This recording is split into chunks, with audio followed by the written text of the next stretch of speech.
साथियों सुप्रभात। समूचा भारत देश आज कृतज्ञता का भाव लिए देश की प्रथम क्रांतिकारी महिला शिक्षिका सावित्रीबाई फुले की जयंती मना रहा है। सावित्रीबाई फुले का जन्म 3 जनवरी 1830 में महाराष्ट्र में नायगांव में हुआ था। मात्र 9 वर्ष की आयु में इनका विवाह महात्मा ज्योतिराव के साथ संपन्न हुआ।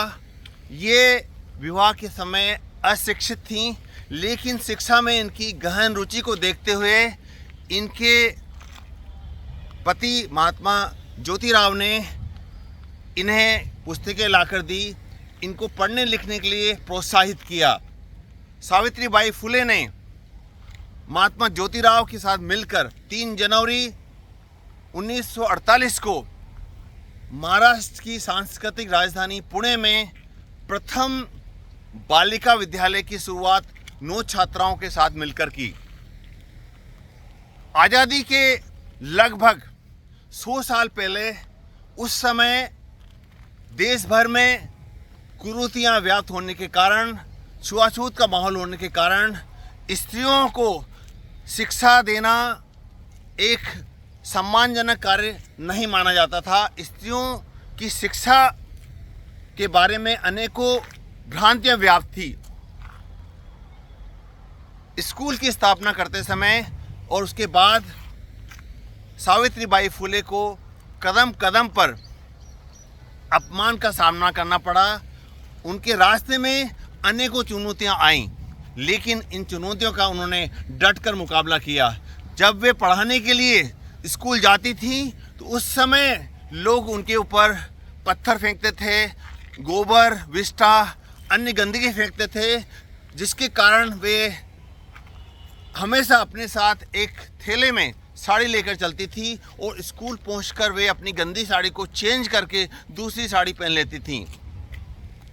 उनके द्वारा शिक्षा जगत में किए गए क्रांतिकारी प्रयासों के कारण ही उन्हें देश की पहली महिला क्रांतिकारी शिक्षिका कहा जाता है। उन्होंने मराठी भाषा में अनेकों कविताएं लिखी, अनेकों लेख लिखे और आदिवासी छात्राओं को, दलितों को शिक्षा के लिए प्रेरित किया।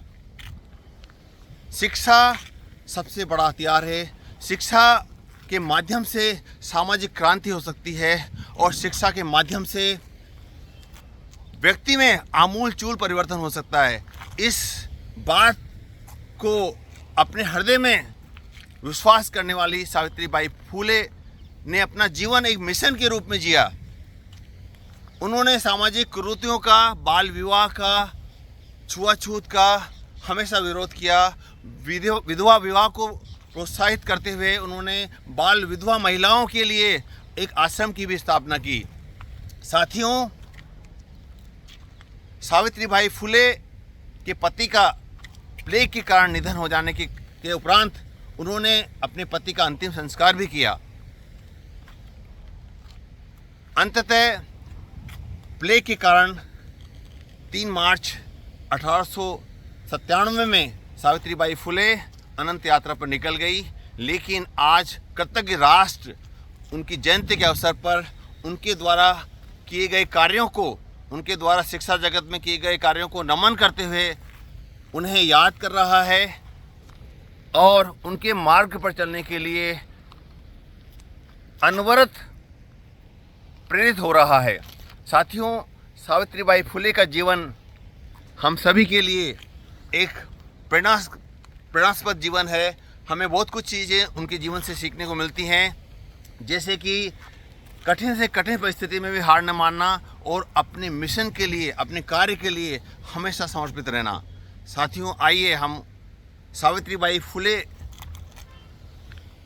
की जयंती के अवसर पर उनके द्वारा किए गए कार्यों को आगे बढ़ाते चलें और उन्हें याद करते हुए उनके बताए गए मार्ग पर हमेशा चलते रहें। धन्यवाद। नमस्कार। डॉक्टर सुरेश पांडे, सुविनय चिकित्सालय कोटा।